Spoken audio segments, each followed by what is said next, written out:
yaitu jalan-jalan kemudahan untuk mencapai petunjuk tadi, kemudahan ibadah dengan cara yang benar, kemudahan mendapatkan rizki dengan cara yang benar, kemudahan mendapat solusi ketika punya masalah dengan cara yang benar, kemudahan sukses dengan cara yang benar, seperti engkau berikan pada orang-orang dulu yang telah mendapatinya dengan cara yang paling nikmat.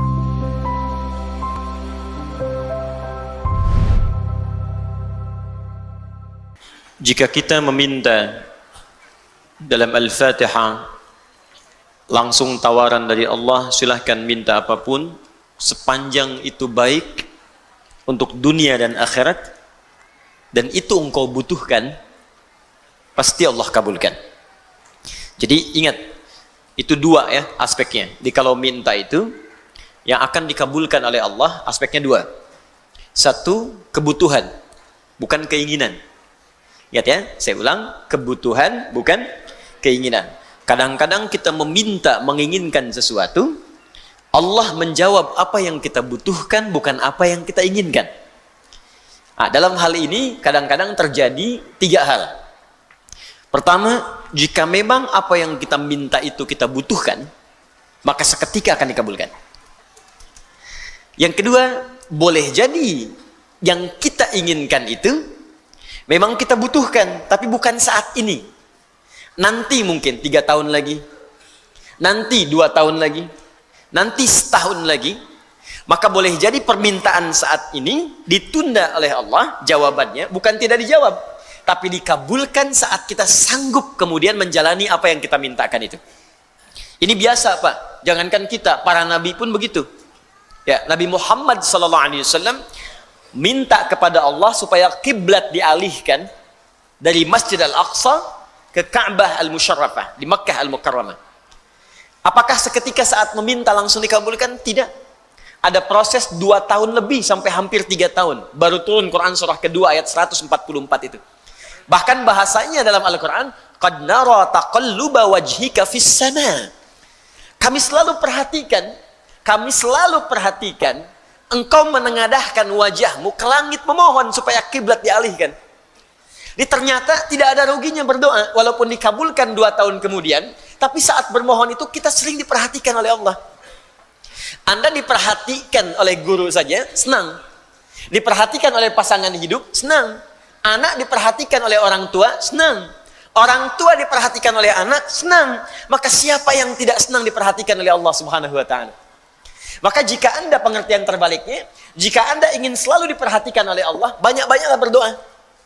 Wa qala rabbukum ud'uni astajib lakum. Ya, Rabbu berfirman, minta padaku, aku akan jawab. Tapi kalimatnya menggunakan astajib, bukan ujib. Ya, ista talabus syai' bisa berarti jaraknya seketika, bisa berarti masih ada jarak ke depan. Jelas ya? Saya sering analogikan anak Anda usia 5 tahun minta diberikan motor. Ya, motor tertentu. Anda punya kemampuan membeli, tapi anak itu belum punya kemampuan mengendarai. Ya kan? Baik, apakah akan dibelikan? Tidak. Kalau Anda belikan sekarang, anak itu baru bisa pakai motor 3 tahun lagi. Beli motor sekarang buat 3 tahun, ngapain? Nggak ada manfaatnya. Anda akan belikan motor-motoran dulu. Kok motor-motoran? Kamu baru 5 tahun. Entar kalau sudah 15 tahun, maka yang motornya satu hilang. Motorannya hilang, jadi motor. Ya, kalau kamu sudah punya SIM 25 tahun, 17 tahun, 18 tahun, baru Bapak belikan. Kadang Anda meminta sekarang, dijawab kemudian. Kadang yang ketiga, minta A, keinginan, dijawab oleh Allah B, kebutuhan. Awas hati-hati. Ini yang sering juga terjadi, tapi nggak kita sadari. Ya Allah, pengen ke Madinah ya Allah, pengen ke Madinah ya Allah, minta. Tiba-tiba yang lulus Madinah Ciputat misalnya, ya masuk UIN misal, ya Allah ITB ya Allah ITB, tiba-tiba masuknya ke IPB misalnya, ya Allah Unpad ya Allah Unpad, tiba-tiba masuknya ke Undip, ya Undip misal. Jadi kadang-kadang ketika kita minta sesuatu dikabulkannya B. Kata Allah, kalau terjadi seperti itu, jangan berprasangka buruk dulu. Quran surah kedua ayat 216. Kutiba alaikumul qitalu wa huwa kurhul lakum. Perangi perasaan kita. Ya, jangan berprasangka buruk, perangi dulu. Ya, walaupun barangkali ketika menerima itu boleh jadi tidak sesenang yang kita harapkan. Harap-harap dapat ini, ternyata B. Harap-harap pengen sub paling depan, ternyata ketinggalan jauh di belakang. Ya, harap-harap dapat konsumsi, ternyata nggak ada, gitu kan? Baik, misal gitu kan? Misal, nggak apa-apa. Asa antakrahu syai'an fahuwa khairun lakum. Boleh jadi apa yang tidak kamu harapkan, yang kamu nggak suka, itu yang paling bagus. Oh, barangkali Allah menginginkan saya ikhlas untuk mengikuti ta'lim, bukan yang lain. Oh, barangkali Allah ingin menguji sejauh apa kesungguhan saya untuk belajar.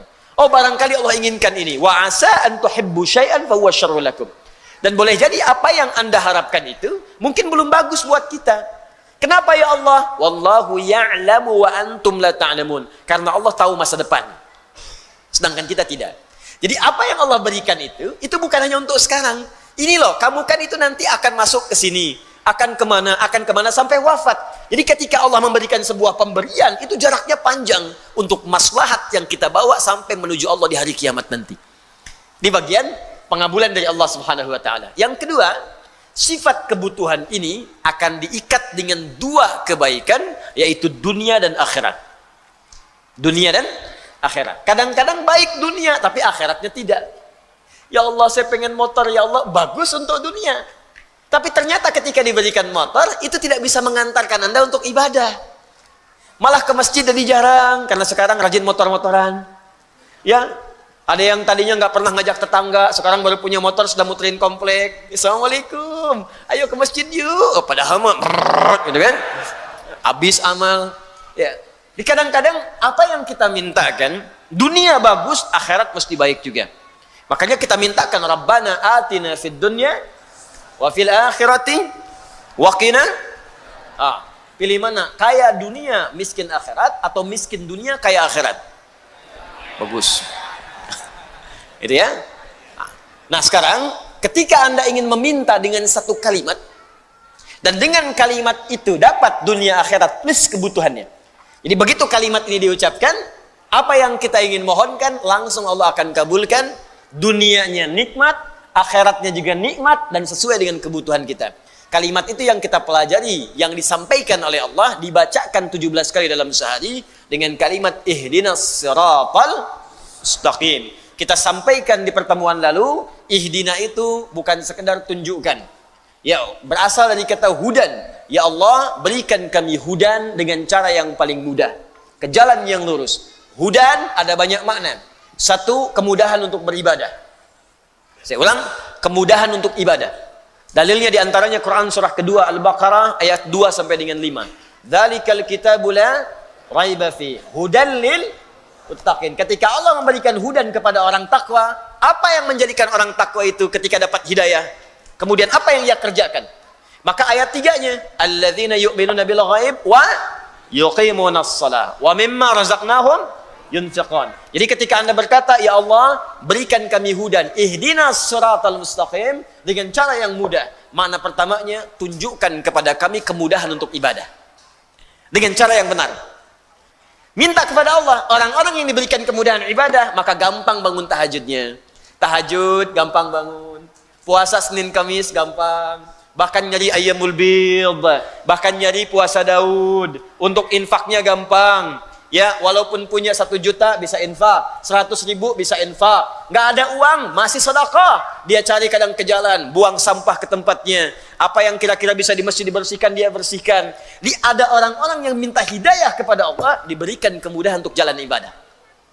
Ada yang gampang ke masjid, Masya Allah. Ya, sholat subuh misalnya jam 4 lewat 6, jam 3 sudah ke masjid. Bahkan pintu belum dibuka, di luar dia sholat.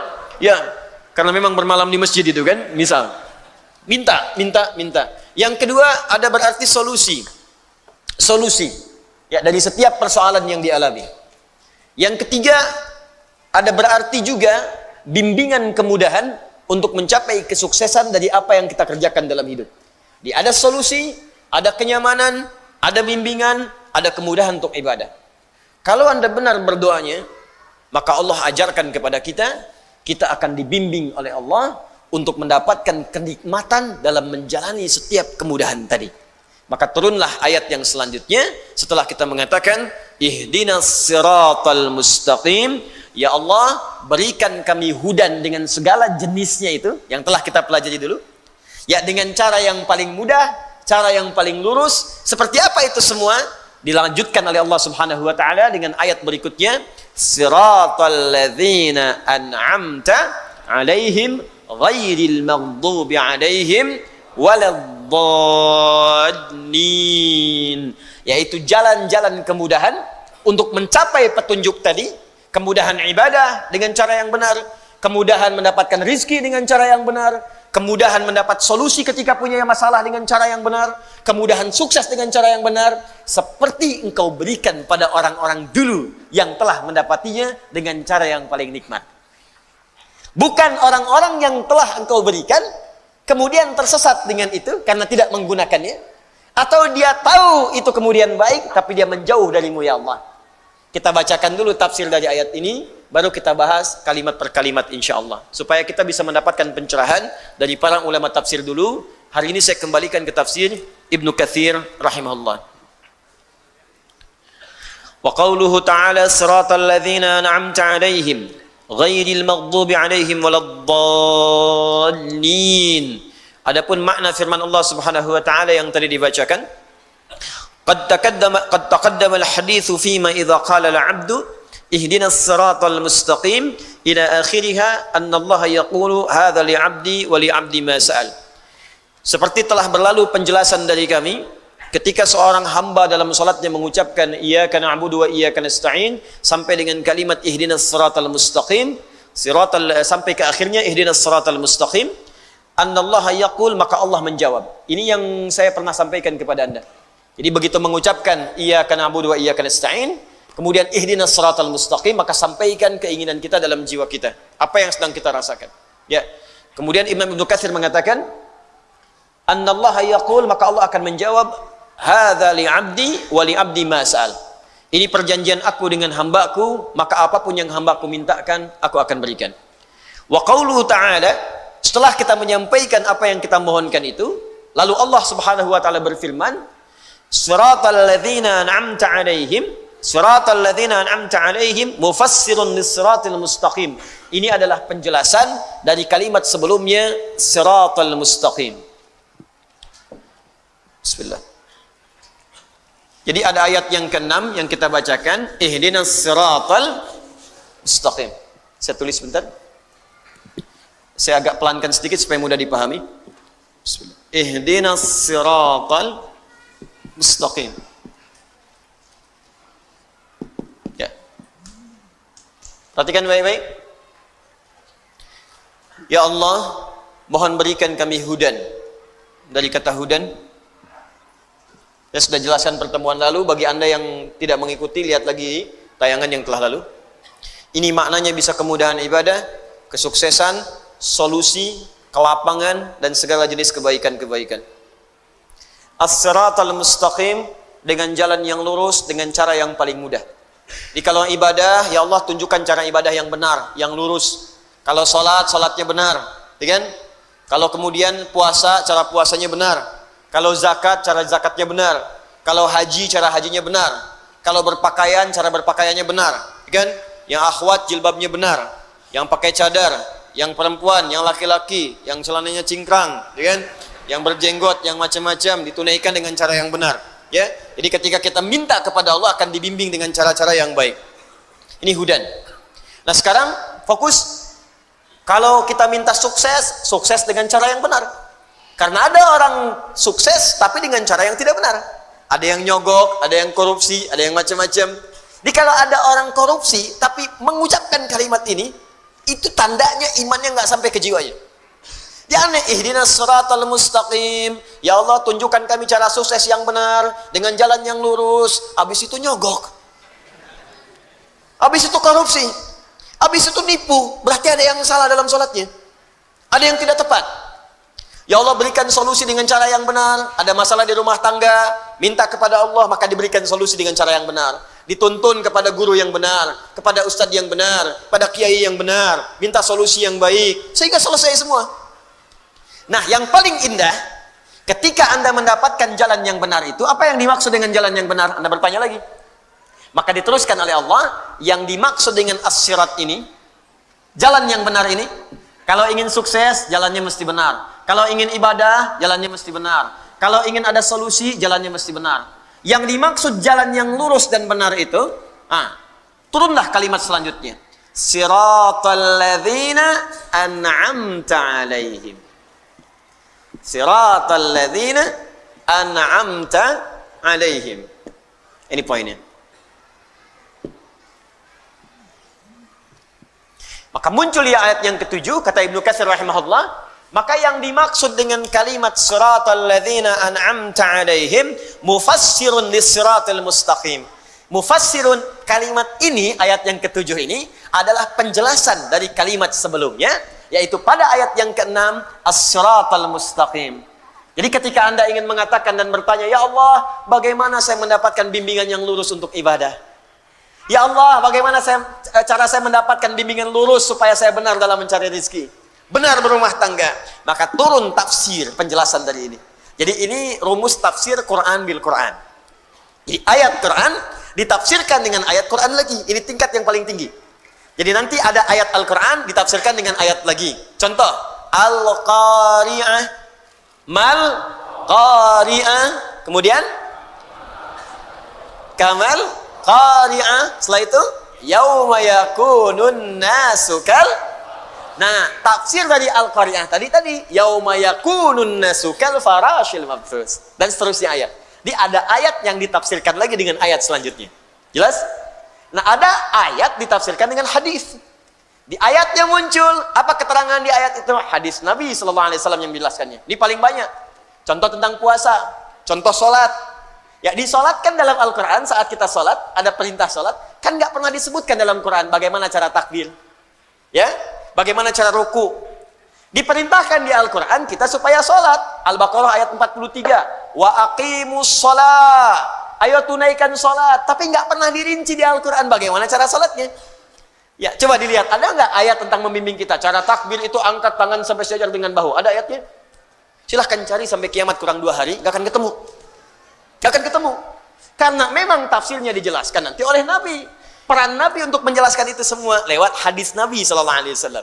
Karena itu ada hadis tentang fikih salat. Cara bertakbir, cara niat sebelumnya, cara menghadap kiblat, bahkan cara wudhu sampai dengan kita salat dengan sempurna. Itu Al-Quran ditafsirkan dengan hadis. Kenapa Ustadz kok nggak lengkap aja di Quran supaya lebih mudah? Joni, kalau itu saja dilakukan, kapan kita hafal Qurannya? Ya. Maka kalau banyak itu seberat apa mushafnya? Setebal apa Qurannya? Ya, dan apa peran Nabi diutus untuk kita? Bagaimana kemudian kita bisa melakukannya? Kalau dijelaskan di Quran nggak ada contohnya, nirunya bagaimana? Nirunya bagaimana? Kadang-kadang satu kalimat saja salah paham. Ya, Anda bayangkan, dijelaskan tapi nggak ada contohnya, bagaimana mengikutinya? Paham sampai sini? Baik, itu Al-Quran dengan hadis. Ya. Nah, sekarang ini Al-Quran dijelaskan lagi dengan Al-Quran. Siratal mustaqim ditafsirkan siratal ladzina an'amta 'alaihim. Nanti sebentar saya teruskan dulu baca kitabnya, baru kemudian kita jelaskan maknanya. Wa huwa badalun minhu 'indan nuhah wa yajuzu an yakuna atfa bayanin wallahu a'lam. Jadi ini dalam ilmu nahwu di kaidah bahasa Arab ini bisa disebut badal atau atfu bayan. Saya jelaskan kaidah dulu bahasa Arabnya, ini bisa disebut badal atau atfu bayan. Badal artinya keterangan yang menggantikan, menjelaskan secara menyeluruh. Itu badal. Ya, misal yang dimaksud as-sirat ini keterangan menyeluruhnya adalah ini maksudnya. Jelas? Atau atfu bayan, diikutkan pada ataf itu mengikutkan pada kalimat sebelumnya. Jadi hukum menafsirkan ayat ini ikutkan pada kalimat sebelumnya, jangan tafsirkan sendiri. Jadi kalau Anda ingin menafsirkan ayat yang ini, ya kata Ibnu Katsir rahimahullah, maka menafsirkan ayat ini atfun ikutkan pada kalimat sebelumnya. Lihat dulu. Karena itu di ilmu tafsir ada rumus namanya 2L 1S. Ya, 2L 1S. Ya. Ini ada L, ada S, ada S. L-nya disebut dengan 2L, maaf, L, L, S. Double L, S. L yang pertama disebut dengan lihaq. Sudah? Maaf, 1L, 2S. Siyak dan sibak. Lihaq kedua siyak, ketiga sibak. Saya ulang, L, S, S. Satu L, dua S. L-nya lihaq. Lihaq itu yang di depannya, yang setelahnya. Misal, Anda ingin menafsirkan ihdinas siratal mustaqim. Apa yang dimaksud ihdinas siratal mustaqim? Maka lihat ayat setelahnya. Jelas? Baik. Sibak. Sibak itu ayat yang sebelumnya. Saya ingin tafsirkan siratal ladzina an'amta alaihim. Maka lihat ayat sebelumnya. Siyak. Siyak itu ayat yang sedang kita bahas. Misal, ihdinas siratal mustaqim. Ketika kita ingin menggali makna ayat ini ayat yang sedang kita bahas, namanya siyak. Kaitan dengan ayat sebelumnya disebut sibak. Kaitan dengan ayat setelahnya disebut dengan lihaq.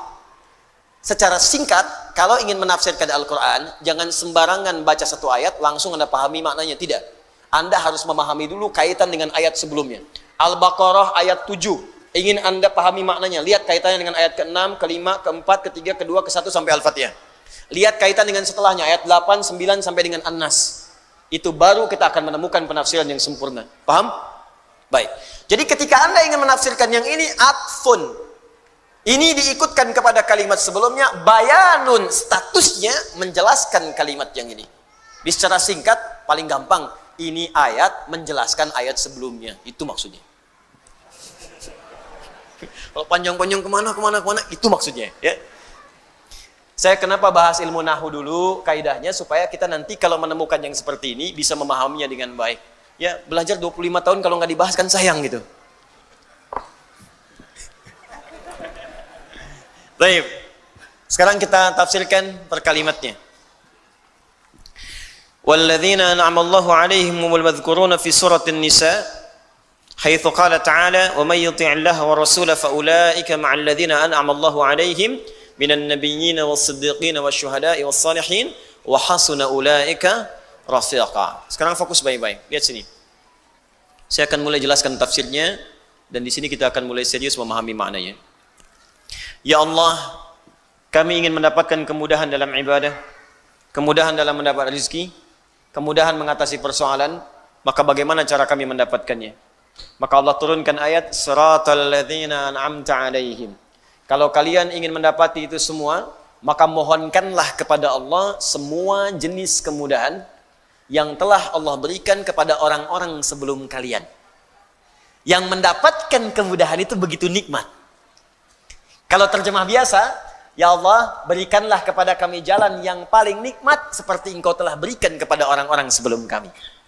Jadi kalau Anda ingin ibadah, dibimbing oleh Allah dan nikmat ibadahnya. Ada orang memang benar ke masjid, tapi ibadahnya belum nikmat. Subuh jam 4:06, jam 4 dah ke masjid, tapi begitu subuh nggak nikmat. Allahu Akbar. Ya.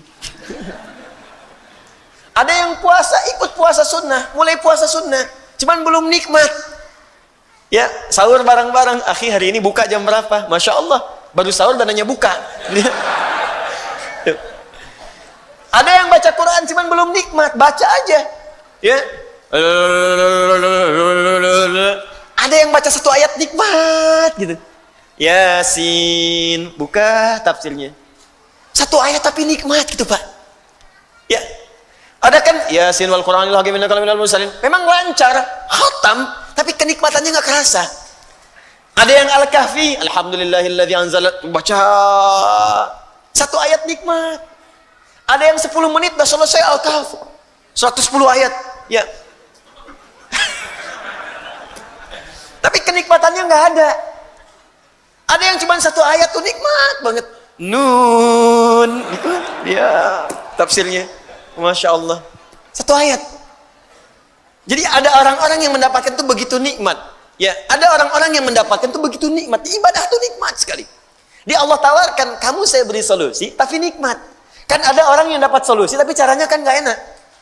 Anda mau ke Alexan ke sini, Anda cari jalan, ya. Saya mau tanya pada Anda, pilih mana, jalan yang berliku atau jalan yang lurus sampai ke tujuan? Lurus. Pilih mana, lurus tapi macet, berliku tapi lancar? Hah? Tuh, pasti aja tuh, lurus tapi lancar, ya. Baik, ada yang lurus tapi macet, ada yang lurus tapi lancar. Nikmatkan yang lancar kan? Tapi ada yang paling dahsyat, lurus dan macet masih nikmat. Itu yang nggak mudah. Alhamdulillah macet, Allahu Akbar, bisa murajaah Quran. Lihat tuh. Jadi yang dia pikirkan tuh niatnya aja yang lurus. Mau ke pengajian, macet nih. Waduh, estimasi waktunya nyampainya jam 8. Mungkin baru nyampe udah mau bubar. Lihat. Tapi nikmat aja, bukankah sekarang live? Dibuka aja, ikutin. Jadi memang yang dia concernkan niatnya. Niat saya kan untuk belajar. Dan dahsyatnya dalam Islam, pahala diberikan saat niat itu muncul. Innamal a'malu niat. Jadi begitu niatnya muncul, pahala datang. Dan yang paling dahsyat, orang yang datang pun kalau rusak niatnya, rusak pahalanya. Begitu datang, ceklik. Wah, langsung kan selfie dari sana, klik, kirim ke teman. Aneh udah nyampe, ente di mana? Wah, mengaji dulu mencas iman. Padahal pengen orang tahu gitu. Nah ini ada bagian-bagian tertentu yang teman-teman sekalian, ketika kita hadirkan itu, kata Allah, saya akan berikan kepada kalian. Fokus. Segala kemudahan, segala solusi, dan caranya nikmat mendapatkannya. Kalau Anda bertanya, ya Allah, saya pengen itu. Saya ingin mendapatkan solusi dengan cara yang nikmat. Seperti engkau berikan pada orang-orang sebelum saya. Siapa mereka ya Allah? Maka kata Ibnu Katsir rahimahullah, ditafsirkan lagi kalimat ini dengan kalimat yang serupa, mirip kalimatnya. Di Quran surah keempat An-Nisa ayat ke-69. Ini kuncinya. Quran surah keempat An-Nisa ayat 69. Siratal ladzina an'amta alaihim. Ya Allah, tunjukkan kami jalan-jalan kemudahan yang nikmat, seperti engkau telah berikan kepada orang-orang sebelum kami. Siapa orang-orang ini? Kita diminta oleh Allah, kalau ingin kemudahan, ingin kenikmatan, maka belajar kepada orang-orang sebelum kita. Ikuti mereka. Siapa orang-orang ini? Ditafsirkan dari Quran surah keempat ayat 69. Perhatikan kalimatnya. Wa may yuti'illaha war rasula. Siapa yang mau menaati segala ketentuan Allah dan Rasulnya, faulaika, maka orang-orang itu ma'alladzina an'amallahu alaihim. Lihat kalimatnya serupa. Kita minta di sini siratal ladzina an'amta alaihim. Ya Allah, tunjukkan kepada kami jalan kemudahan yang paling nikmat seperti engkau telah berikan kepada orang-orang sebelum kami, kepada mereka. Siapa mereka? Kata Allah, faulaika ma'alladzina an'amallahu alaihim. Kalimatnya serupa. An'amta alaihim, an'amallahu alaihim. Tak di sini kan ke Allah. Lihat. Tak di sini ke Allah. Siratal ladzina an'amta, taknya ke Allah. Ya Allah, berikan kepada kami jalan kemudahan yang engkau berikan. Engkau, tak itu ke Allah. Engkau. Kalau kalimat taknya dibuang, Allahnya muncul. Maka di Quran An-Nisa ayat ke-69, taknya dibuang, Allahnya muncul. Faulaika ma'alladzina alladzina an'amallahu alaihim. Perhatikan ayatnya. Kalau taknya dibuang, Allahnya muncul. Karena tak yang dimaksudkan di sini ke Allah. Fokus, fokus. Jadi kalau kita tutup taknya, Allahnya muncul. Maka kalimatnya berubah. Alladzina an'amallahu alaihim. Maka di surat An-Nisa ayat ke-69, faulaika ma'alladzina, ada an'amallahu, taknya hilang, Allahnya muncul. Alaihim. Ada ayatnya? Ada orang-orang yang kata Allah, akan saya berikan mereka semua kenikmatan yang pernah saya berikan kepada orang-orang terdahulu. Siapa mereka itu? Ada 4 golongan. 1, an-nabiyina. An-nabiyyin, kalangan nabi. Was-siddiqina, kalangan siddiqin. Nanti kita tafsirkan berdasar petunjuk dari nabi. Siddiqin. Was-syuhada'i, syuhada.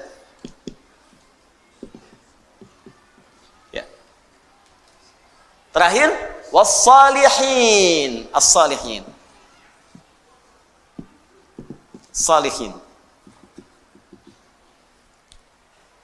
Wa hasuna ulaika rafiqa. Kalau Anda mampu mengikuti mereka dengan baik, rafiq itu teman. Teman yang mengikuti. Misal gini, antum bangun, bangun. Ya, bangun aja. Hadap ke sana. Ya. Nah. Saya di depan nih. Ya. Ini ketika saya jalan, namanya siapa? Iswan. Ya. Iswan. Iswan. Baik. Rizwan. Mas Rizwan mengikuti saya. Nempel. Ikut begini. Di begitu saya jalan, nggak ada yang begini Mas. Adanya gini, jalan. Nah, oke? Jalan. Begitu saya jalan, ini ikut nempel. Maka orang Arab mengatakan hadza rafiqi. Ini teman saya yang nempel ngikutin. Rafiq, orang yang selalu nempel ngikutin. Jelas? Nah, wa hasuna ulaika rafiqa. Lihat ujung ayatnya. Jika Anda, lihat cara menerjemahkannya, jika Anda mampu menempel 4 golongan ini, bagaimana mereka menjalani kehidupan, maka itulah sebaik-baiknya hal yang kita dapatkan dalam hidup. Ya, silakan duduk. Wahasuna, dan yang paling baik adalah ulaika rafiqa, mereka itu kita ikuti dalam kehidupan. Jadi kalau Anda ingin hidupnya mudah, rumah tangganya enak, dapat rezeki yang nyaman, masalah cepat selesai, ibadahnya nikmat, maka kata Allah, ikutilah kemudian golongan di 4 golongan ini. Jelas? Kalau Anda ikuti cara hidup yang 4 golongan ini, maka Allah jamin Anda akan diberikan oleh Allah segala kenikmatan yang pernah dirasakan oleh golongan-golongan ini. Paham sampai sini? Baik, yuk kita mulai bahasannya. Awas, ini baru mukadimah yang kedua nih. Ya. Inti tafsirnya kan belum, inti tafsirnya. Saya belum jelaskan per kata. Bismillah. Ini butuh perjuangan nih. Dan nerangkan sendiri, nulis sendiri, ngapus sendiri, luar biasa. Jamaah pengen langsung aja dikabul masuk surga. Masya Allah, luar biasa. Alhamdulillah. Ampuni dosa-dosa kami ya Allah. Lihat sini. Baik, fokus. Jika kita ingin mendapatkan kemudahan dalam hidup, kenyamanan, kenikmatan, maka kunci yang pertama kata Allah, fokus baik-baik, perhatikan, ikutilah, temani, dempetin. Ya, oleh kita sandingkan kehidupan kita itu dengan golongan-golongan yang paling utama. Wahasuna ulaika rafiqa. Dan mereka itu sebaik-baiknya model kehidupan yang harus kita ikuti sampai dempet nih. Ikuti dengan dekat sekali pola kehidupan mereka. Siapa mereka ini? Mereka itu adalah orang-orang yang selalu taat kepada Allah dan Rasul. Taat. Makanya ayatnya dibuka dengan kalimat Quran surah keempat ayat 69, wa may yuti'illaha war rasul. Siapa yang mau menaati Allah dan Rasul? Taati. Ikuti. Nah, model kehidupan yang taat kepada Allah itu disebutkan oleh Al-Quran ada 4 golongan utama. 1, para nabi. Semua nabi. Lihat sini, fokus. Saya pernah jelaskan ini, ada Al-Anbiya, ada Nabiyin, itu beda. Surah ke-21 namanya apa? Al-Anbiya. 22? Al-Hajj. 23? Gini lah, 114? Anas, Masya Allah. Gampang, cepet ya. 21 Al-Anbiya. Ya, Al-Anbiya. Awas, penting menghafal nama-nama surat Al-Quran untuk memudahkan hafalannya. Ya, kami buka karantina, alhamdulillah nih, golongan angkatan kedua itu ada yang hafal 15 hari 30 juz. Ya, saya bahagia sekali. Ada yang 15 hari, ada yang mungkin hari ini selesai itu. Hari ini selesai insya Allah. Ada yang 18 hari, ada targetnya 30 hari, ada 15 hari sudah selesai. Ya, jadi cintai, kenali ayat-ayatnya. Ya, bahkan sekarang orang-orang saja melamar sudah syaratnya Al-Quran tuh. Ya, kamu namanya siapa? Masya Allah, saya Anas Pak. Baca surat Anas, baca bagus. Ada siapa yang kedua? Saya Torik Pak. Baca surat At-Torik, baca bagus. Ada yang ketiga siapa? Udah pucat wajahnya. Masya Allah, saya Yusuf Pak. Yusuf. Wah, tapi memang gak hilang akal. Cuman panggilan sehari-hari, kulhu. Dari sini. Ada Al-Anbiya. Anbiya, ada nabiyin, an-nabiyyin. Kalau anbiya, beberapa nabi. Karena itu di surah Al-Anbiya tidak dikisahkan semua nabi. Tapi kalau nabiyin itu seluruh nabi. Dari Nabi Adam alaihissalam sampai Nabi Muhammad sallallahu alaihi wasallam. Jadi Allah akan memberikan pesan kepada kita, kalau hidup kita ingin tenang, ingin nyaman, ingin nikmat di rumah tangga, di pekerjaan, di kehidupan sosial, ikuti pola hidup para nabi. Makanya saat Anda sakit, ada contoh Nabi Ayub yang pernah sakit. Fokus. Ada yang pernah sakit. Ya Allah, saya sakit kepala, sakit di kaki, sakit di tangan, ya, sakit di kantong, ya, sakit macam-macam. Nah, begitu terkena penyakit fisik, Allah turunkan pola kehidupan Nabi yang pernah sakit. Ada yang ringan-ringan seperti Nabi Ibrahim sakit. Bagaimana menikmati penyakit itu? Ini yang paling indah. Sakit tapi menikmatinya gitu. Kan kebanyakan orang sakit itu menghadirkan keluhan kan? Makanya dokter bertanya ketika pasiennya datang, keluhannya apa, Pak? Keluhannya apa, Bu? Ini ada orang sakit mengeluh, tapi kalau Anda paham rumus ini, sakit tapi menikmati sakitnya. Pernah nggak ada orang ke rumah sakit? Keluhannya apa? Ah, nggak ada, nikmat semuanya. Terus ngapain Bapak kesini? Cuma buat kasih tahu aja. Orang semua sakit itu ditanya keluhan, yang ini tidak menikmati sakitnya. Nabi Ibrahim sakit. Ketika sakit, Quran surah ke-26 ayat 80. Wa idza maridtu fahuwa yashfin. Kalau saya sakit, pasti Allah sembuhkan. Enggak ada keluhan. Allah, Engkau yang memberi saya makan, Engkau yang memberi saya minuman, Engkau yang menghidupkan saya, Engkau yang mewafatkan saya. Seperti Engkau menyehatkan saya dengan makanan dan minuman, saya sakit pun pasti Engkau sembuhkan. Enggak ada keluhan yang keluhan. Yang dahsyat Nabi Ayub. Ketika Anda berkata, itu kan penyakit biasa Ustaz. Tapi saya ini kena jantung. Jantung. Tapi kan masih hidup, Bu. Kematian itu tidak ada hubungan dengan jantung. Kematian itu dengan ajal. Ada orang nggak sakit jantung pun kalau sudah tiba waktunya meninggal juga. Gitu. Tapi kan ginjal saya tidak berfungsi. Tapi kan mata ibu berfungsi. Ya. Tapi kan telinga Bapak berfungsi. Lisan kita berfungsi. Maka ketika ada orang mengeluhkan penyakitnya, Allah turunkan penyakit yang paling dahsyat yang pernah dialami oleh seorang nabi, yang tidak pernah dirasakan oleh orang sebelumnya dan tidak akan pernah dialami oleh orang setelahnya. Supaya nggak ada yang mengeluh lagi. Ketika mengeluh, Allah kemudian balikan. Ini aja nabi saya uji, dia nggak mengeluh. Kamu bukan nabi, kenapa mengeluh? Tapi kan dia nabi, ya Allah. Diturunkan ayatnya. Kalau ada orang yang bukan nabi pun mengikuti amalannya, maka saya akan berikan kenikmatan yang sama seperti dia mengalaminya. Maka turunlah Quran surah ke-21 ayat 83 sampai 84 itu. Wa ayyuba idznada rabbahu anni massani yadurru wa anta arhamur rahimin. Kata Allah, "Hei, saya akan buka kisah Ayyub alaihissalam supaya kalian belajar." Ketika ia mulai bermohon kepada Allah, saat sakitnya mulai mengganggu dia untuk ibadah. Di saat sakitnya itu biasa, beliau nikmati aja. Nikmati, sholat ya sholat, ibadah ya ibadah, gak ada keluhan. Istrinya bertanya, "Papa, kenapa gak minta kepada Allah sembuhkan?" Kata suaminya, "Berapa lama kita sehat dan senang? 20 tahun. Berapa lama kita diuji dengan sakit dan begini? 7 tahun. Nanti aja, kalau sudah sakitnya sama dengan sehat 20 tahun, baru saya minta kepada Allah." Saya malu dikasih sehat 20 tahun, saya senang. Kenapa ketika dikasih sakit untuk ibadah selama baru 7 tahun sudah mengeluh? Bukankah semuanya datang dari Allah untuk kita beribadah kepada Allah? Dikasih kaya 20 tahun, kita senang. Diuji dengan fakir baru 7 tahun sudah mengeluh. Saya malu. Nanti aja kalau ujiannya sudah serupa. Jadi bagi Nabi Ayub nggak ada bedanya. Harta ada, nggak ada harta, tetap ketaatan kepada Allah meningkat.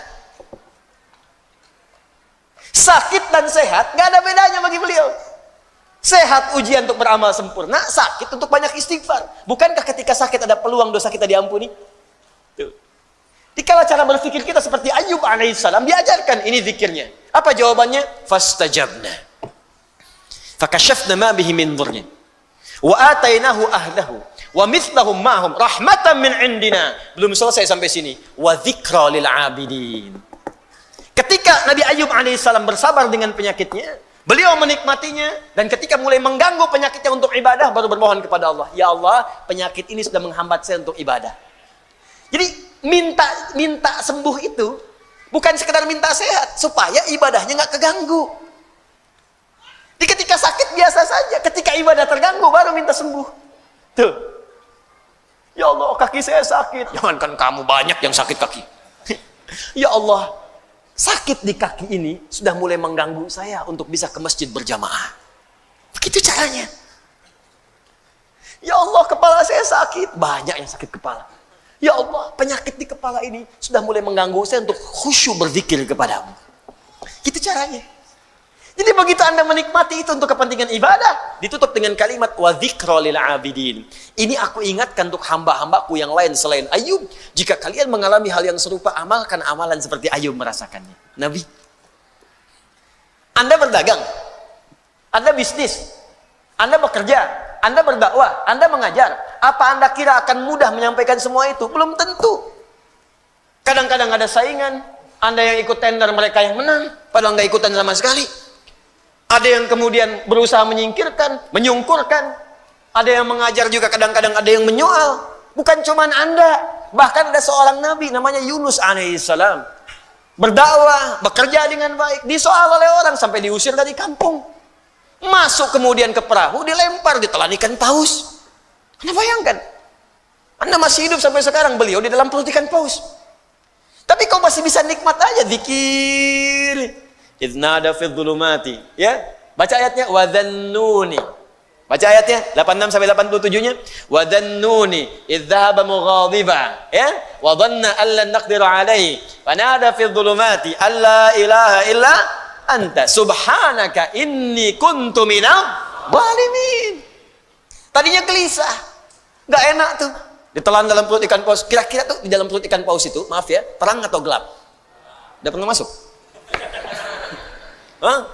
Pengap atau nyaman? Ya, kita kebayang aja pasti pengap, sempit pengap. Dalam perut ikan yang sangat besar itu sempit pengap, tapi masih bisa berzikir kepada Allah. La ilaha illa anta subhanaka inni kuntu minadh dhalimin. La ilaha illa anta subhanaka inni kuntu minadh dhalimin. La ilaha illa anta subhanaka inni kuntu minadh dhalimin. Allahu akbar. Apa jawabannya? Fastajabna lahu. Ya, wa najjaynahu minal gham. Perhatikan jawabannya. Tadi Nabi Yunus alaihissalam masuk ke dalam perut ikan paus. Tapi ketika dijawab doanya, jawabannya bukan mengeluarkan beliau dari perut ikan paus. Ya. Kalau mau konsisten, fastajabna lahu wa najjaynahu minal hut. Kami jawab doanya, kami bebaskan dia dari perut ikan itu, kami keluarkan. Tapi yang terjadi adalah kalimatnya indah. Fanajjaynahu minal ghammi. Gham. Apa itu gham? Gham itu awan gelap yang menaungi. Gelap. Tiba-tiba gelap. Bahasa Spanyolnya puek. Udah siang, masih siang, udah gelap. Gelap. Fokus. Jadi ada ghamam, ada gham, itu beda. Kalau ghamam itu awan teduh yang menaungi. Ghamam. Al-Baqarah ayat 57. Wa dhallalna 'alaikumul ghamama wa anzalna 'alaikumul manna wassalwa. Paling kiri sebelah bawah. Ayo, mana Qurannya? Di ada ghamam, ada gham. Kalau gham itu awan gelap yang menaungi. Maksudnya ini bahasanya tinggi, bukan awannya. Tapi suasana gelap yang mencekam. Kadang kalau orang sedang ngelihat awan gelap, siang-siang gelap, perasaannya bagaimana? Gak enak ya? Gak enak, jalan gak enak, perasaan gak enak. Yang dimaksudkan di sini bahasa kiasan. Ada orang yang mengalami situasi yang gelap, bikin sesak, seperti Nabi Yunus berada di perut ikan paus. Suasana gelap, bikin sesak. Mungkin tidak harus masuk ke perut ikan. Anda ikut pekerjaan, tiba-tiba dijaili oleh orang. Anda yang difitnah, bukankah gelap? Pulang-pulang siang tapi sudah lunglai. Nyampe rumah nggak ada senyum. Anda yang ikut ujian, begitu mau wisuda, ada nilai yang hilang belum sampai, tiba-tiba gelap. Anda yang sudah mau lamaran, besok mau nikah, tiba-tiba pasangan berubah keputusan. Gelap. Seketika kan gelap, ya Allah. Padahal situasi siang. Ya Allah, aku seperti tersambar halilintar. Padahal halilintar gak ada. Ya. Makanya kalimat Qur'annya indah. Allah tidak mengatakan perut ikan pausnya. Allah ingin mengatakan, akan ada orang-orang hambaku, mungkin selain Yunus, yang mengalami situasi serupa dengan Yunus. Pekat, gelap, capek, lemah, ya Allah. Walaupun tidak harus masuk ke perut ikan. Karena pekerjaan, karena di rumah tangga, karena di kampus, karena di kehidupan. Tapi Anda amalkan seperti Yunus, dalam suasana di perut ikan pun masih nikmat. La ilaha illa anta subhanaka inni kuntu minadh dhalimin. Perhatikan, begitu Anda mengamalkan zikir yang sama dan menikmatinya, wa kadzalika nunjil mu'minin. Belum selesai ayatnya. Fanajjainahu minal gham, kami selamatkan Yunus alaihissalam dari gham, perut ikan. Wa kadzalika nunjil mu'minin. Kalau ada orang-orang beriman setelahnya mengalami situasi yang serupa, bahkan masuk ke perut ikan pun dia berpikir, saya selamatkan kata Allah. Atau bukan perut ikan, perut rentenir, kredit yang belum lunas, riba yang belum tuntas, lilitan utang, ya, kehidupan rumah tangga, masalah sosial, minta la ilaha illa anta subhanaka inni kuntu minadh dhalimin. Uang belanja belum kunjung datang, la ilaha illa anta subhanaka inni kuntu minadh dhalimin. Tuh. Nikmat. Maka poin besarnya, makanya Allah turunkan kehidupan semua nabi. Supaya kita belajar. Kalau sedang punya kedudukan, turunkan Nabi Sulaiman. Nabi Sulaiman itu bisa menaklukkan awan, bisa menaklukkan angin. Ya, bukan hayalan. Songgoku cuma awan kinton. Ya, Sulaiman semua awan. Wuduha wa asyiya, datang pagi, datang petang, datang kecepatan kilat. Anda bayangkan, awan takluk, angin takluk, jin takluk, setan nggak macam-macam. Anda bisa bayangkan, tapi dengan segala kekuasaannya, hadza min fadli rabbi. Tidak menghentikan beliau untuk bisa menyembah Allah dan tawadhu dengan kekuasaan. Nabi, Rasul, Raja, tingkat yang paling tinggi. Wah, jin takluk, setan takluk, awan takut, angin takluk. Masih tawadhu. Ini semua bukan aku, Allah yang telah menetapkan. Sama semut masih baik. Pasukan, siap. Ada semut, jangan disakiti. Anda siapa? Nabi bukan, Rasul bukan. Angin tidak takluk, Anda berdoa malah datang topan. Hah? Minta hujan nggak datang-datang, nggak diminta hujan datang.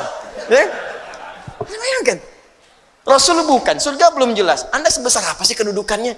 Jangankan pada semut, bahkan manusia pun Anda zalimi.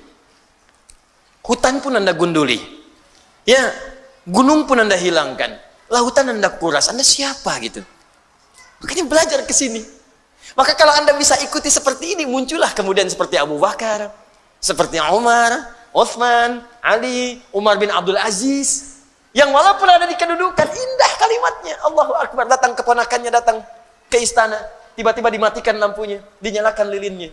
Ditanya dulu, kamu ada apa? Keperluan pribadi, matikan semua lampunya. Kenapa dimatikan?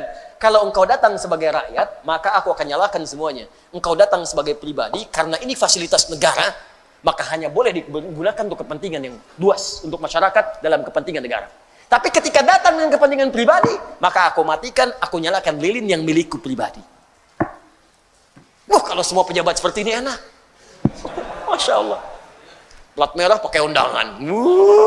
Izin nggak ada. Izin ada, nggak apa-apa. Tenang. Nggak ada masalah. Kan aturan diikuti dengan baik. Nah ini.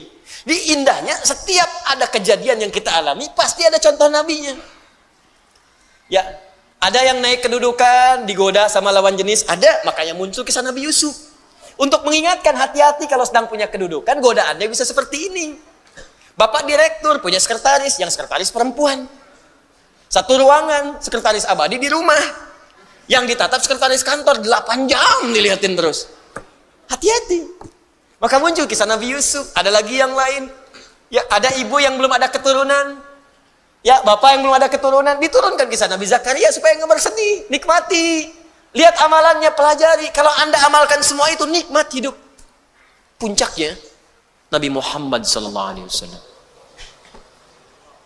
Makanya semua miniatur Nabi, dari Nabi Adam sampai Nabi Isa alaihissalam, itu terkumpul, contoh seluruhnya sempurna pada Nabi Muhammad SAW. Nabi sebelumnya sakit, Nabi Muhammad pernah sakit. Nabi sebelumnya punya kekuasaan, Nabi Muhammad punya kekuasaan. Nabi sebelumnya pernah dijahili, Nabi Muhammad banyak dijahili. Dan kita hafal sampai sekarang tokoh-tokohnya. Ada semuanya. Tapi bagaimana ketika Nabi mengalami semua itu, kenikmatan yang dirasakan. Anda dicaci dengan lisan, Anda dilempar dengan perkataan. Nabi dilempar dengan batu di Taif. Sampai berdarah. Duduk istirahat di bawah naungan pohon. Datang 2 malaikat penjaga gunung. Ya Muhammad SAW. Mud yadaika ilas sama. Muhammad SAW, angkat tanganmu ke langit, mintakan kepada Allah supaya kami mengangkat 2 bukit di Taif itu untuk menghimpit orang-orang yang menyakiti engkau itu. Ini malaikat sampai datang. Ini malaikat aja merasakan, ini orang luar biasa nih. Melempar Nabi sampai berdarah. Datang. Angkat tanganmu ke langit, minta kepada Allah. Kami lakukan sekarang. Kami angkat 2 bukit itu, kami himpit mereka yang menyakitimu itu. Melempar engkau dengan batu. Apa jawab Nabi? Lah, jangan lakukan. Fa innahum qaumun la ya'lamun. Fa innahum qaumun la ya'lamun. Mereka belum tahu saja. Nanti kalau sudah tahu juga, mereka akan menyadari mereka salah. Ya Rab, ila man takiluni? A ila qaribin yu'dhini? Am ila ba'idin yu'limuni? Fa ana radin ma lam taghdab alayya. Ya Allah, setelah di Taif ini aku dilempari dalam berdakwah, kemana lagi engkau akan antarkan aku untuk berdakwah? Apakah dari Taif ini tempatnya masih dekat dan di situ aku akan disakiti lagi? Atau tempatnya masih jauh dan itu akan dizolimi lagi aku di sana? Aku ridha ya Allah, aku akan nikmati sepanjang engkau tidak marah kepadaku. Sepanjang engkau tidak marah kepadaku. Ya Rab, mohon munculkan kelak di bumi Taif ini laki-laki, perempuan, anak-anak, dewasa yang kelak akan beriman kepada Allah dan Rasulnya. Muhammad sallallahu alaihi wasallam. Dilempari, disakiti, keluar darah, menikmati itu semua. Rokok, disimpan kotoran di punggungnya, menikmati itu semua. Difitnah, dizalimi, menikmati itu semua. Harakat, indah. Hidup dengan orang munafik, dibimbing sampai mau tobat. Muhammad sallallahu alaihi wasallam. Dan dahsyatnya, ketika miniaturnya terkumpul di Nabi sallallahu alaihi wasallam, yang sangat luar biasa itu, maka Allah turunkan satu ayat. Jika Anda ingin sempurna mendapatkan kenikmatan hidup, maka ikuti semua petunjuk yang pernah ditunjukkan oleh Nabi Muhammad SAW dari mulai tidur sampai dengan kita tidur lagi. Karena tidak ada teladan yang terbaik kecuali yang ini. Maka turun Quran surah 33 ayat 21. Bagian pertama. Quran surah ke-33 ayat 21. Laqad kana lakum fi Rasulillahi uswatun. Allahu Akbar. Kalau Nabi lain gak disifati dengan ini. Nabi lain tuh cuman kisah ini, diikuti. Kisah ini, diikuti. Nabi Muhammad tidak. Langsung keluar kalimat uswatun hasanah. Uswah hasanah. Bahkan ayatnya di riwayat Warsh dan Qalun bisa dibaca dengan iswah. Qalun, Warsh dari Nafi' bisa dibaca dengan iswah. Laqad kana lakum fi Rasulillahi iswatun hasanah. Iswah. Bisa uswah, bisa iswah. Dahsyat. Ini langsung penetapan dari Allah. Muhammad SAW beda, khusus, tidak sama dengan Rasul lain.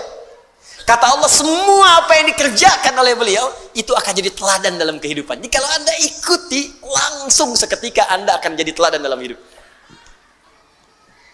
Bapak Ibu, lihat sini. Harakatnya apa? Dhamma, di atas, di bawah. Di atas, karena itu di ilmu nahwu disebut rafa namanya. Rafa, di atas, tinggi. Rafa.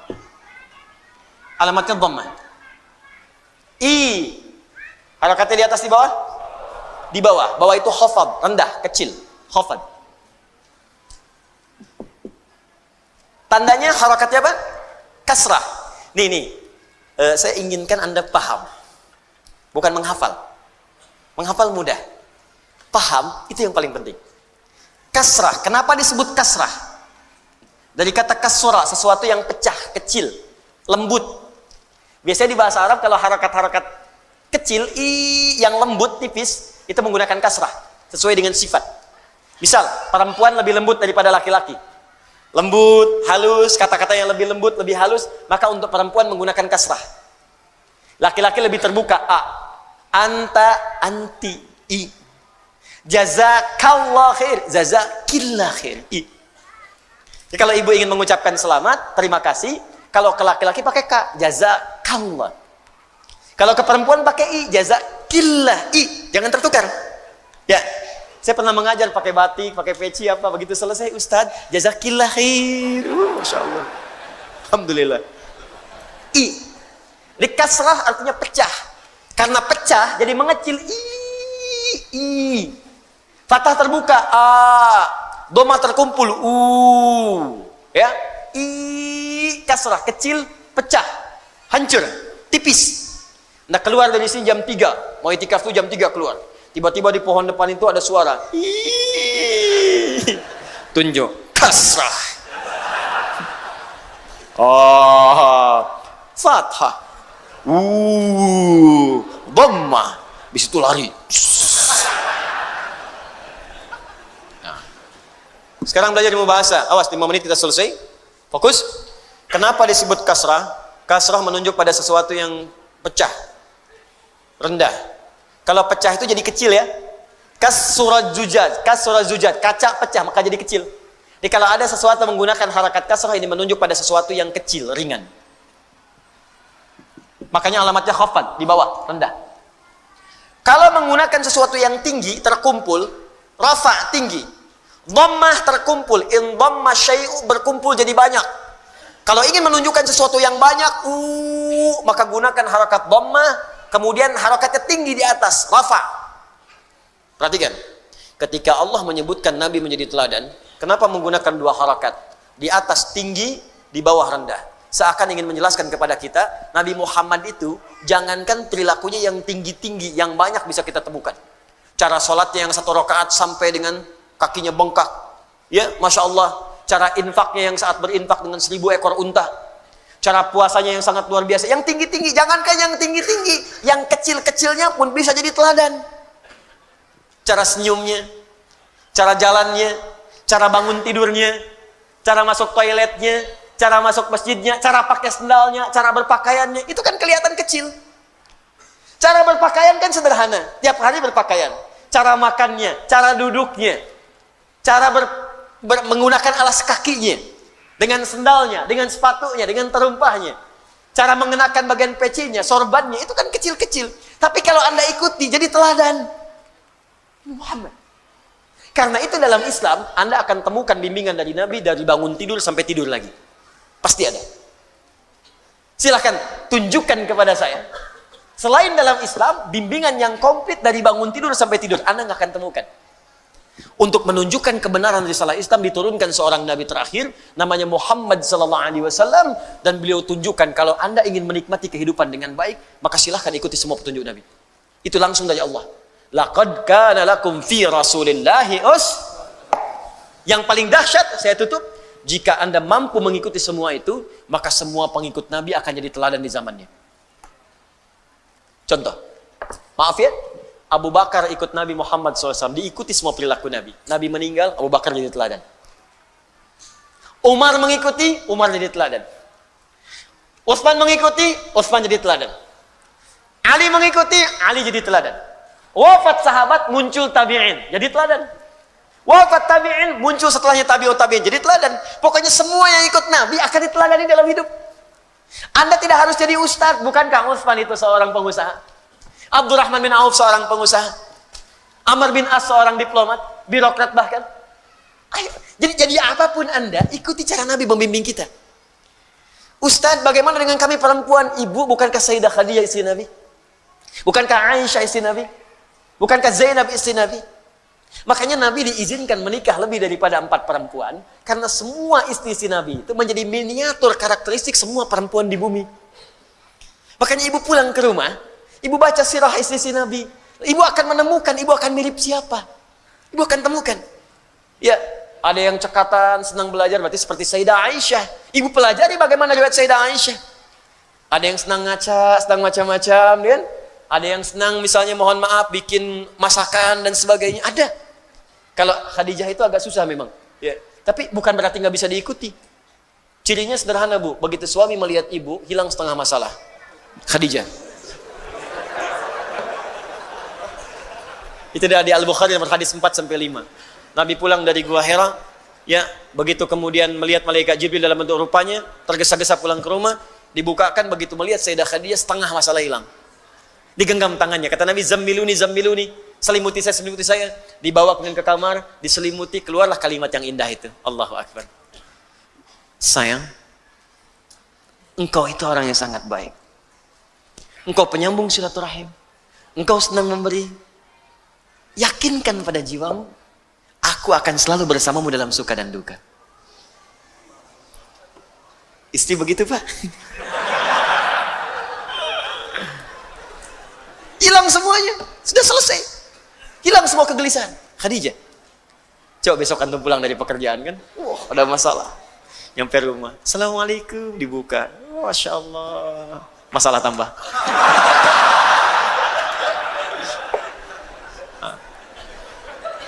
Dah, bonusnya, saya akhiri, bonusnya, orang yang mampu mengikuti Nabi SAW, dalam setiap taraf hidupnya, bukan hanya akan dijamin tenang hidupnya, tapi orang ini akan langsung mendapatkan cinta Allah Subhanahu wa Ta'ala. Itu ada di Quran surah ketiga Ali Imran. Saya tutup ayat 31. Qul in kuntum tuhibbunallaha fattabi'uni yuhibbukumullah wa yaghfir lakum dzunubakum. Katakan Muhammad, katakan pada umatmu, jika mereka atau kalian serius mencintai Allah, maka buktikan cinta itu dengan mengikuti semua petunjuk Nabi Muhammad SAW. Mulai sekarang belajar ya Bu ya, Pak. Belajar yang ringan-ringan dulu. Bangun tidur bagaimana petunjuk dari Nabinya. Mau makan petunjuknya bagaimana. Niatkan untuk mencintai Nabi. Niatkan untuk mengikuti Nabi. Jalan bagaimana Nabi berjalan. Berpakaian seperti apa Nabi berpakaian. Niatkan. Kalau Anda lakukan itu, yuhibbukumullah, maka bonusnya Allah langsung mencintai kita. Kalau Allah sudah cinta, wa yaghfir lakum dzunubakum, maka dosa-dosa kita akan diampuni oleh Allah Subhanahu wa Ta'ala. Nah, tidak cukup dengan amin, kita usaha dulu. Ciri orang yang diampuni dosa, maka akan dijaga semua perbuatan tubuhnya, terhindar dari maksiat. Maka kalau Anda sudah bisa mengikuti Nabi, kata Allah, mata akan dijaga dari maksiat, tangan dijaga dari maksiat, kaki dijaga dari maksiat. Maksiat itu buruk, lawan buruk itu baik. Maksiat itu sumber kegelisahan. Makanya orang yang maksiat itu gelisah. Gelisah lawannya tenang. Karena itu ketika maksiat sudah tidak ada dalam diri kita, orang ini hidupnya akan tenang dan pasti selalu akan ada dalam kebaikan. Itu puncaknya.